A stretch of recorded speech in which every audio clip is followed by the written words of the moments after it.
NBC News legal analyst Misty Marris joins us now for more on this. Let's start with Brendan Banfield's testimony. He made the decision to take the stand.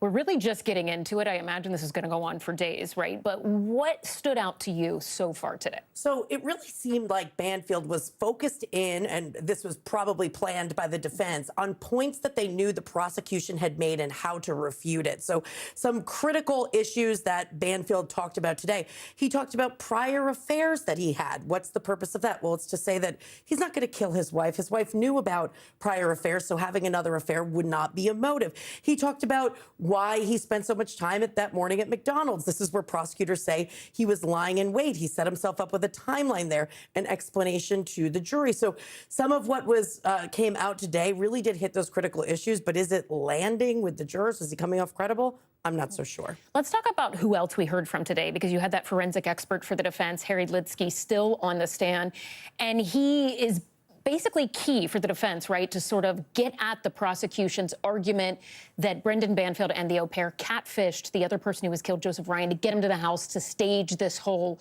murder. But when the prosecution got up on cross, and they pointed out in particular, after you had Harry Litsky testifying that he couldn't say that there was a loss of control of the devices, meaning Christine Banfield's phone and laptop, you had this moment where she pointed out gaps in time when Brendan Banfield and the au pair were out of town, and there was no activity on this fetish website or the Telegram app. And they basically were saying if she didn't have control of her apps, why wouldn't she have been doing it when she was actually alone?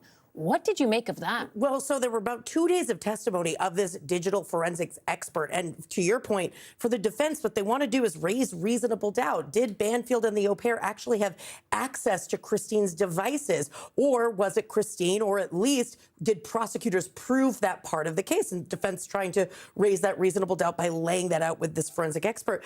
But I would say those 2 days of testimony really unraveled when the prosecutors got up there and crossed and made those very points. And also talked about how there were multiple devices, so some of these things could have been accessed even if they were close in time from different devices. But most importantly, what you said, that when the other two were out of the house, that Christine was not accessing these particular websites, these particular apps, and why wouldn't she be doing that? So I really think the defense was coming off pretty strong for a little bit. It was really something that was helpful, and then prosecutors really kind of hit that back over the net on cross-examination. Do you think that is part of why they made the decision to have Brendan Banfield take the stand? Because in some ways, and we've talked about this before, but once you hear from the defendant in a case like this, does the jury hear anything else the defense has presented, or is it just what he is saying? It really is all of the other evidence being thrown into the garbage can, because now the jury is going to be laser focused on whether or not he comes off as credible. Do they believe him? So a lot of this other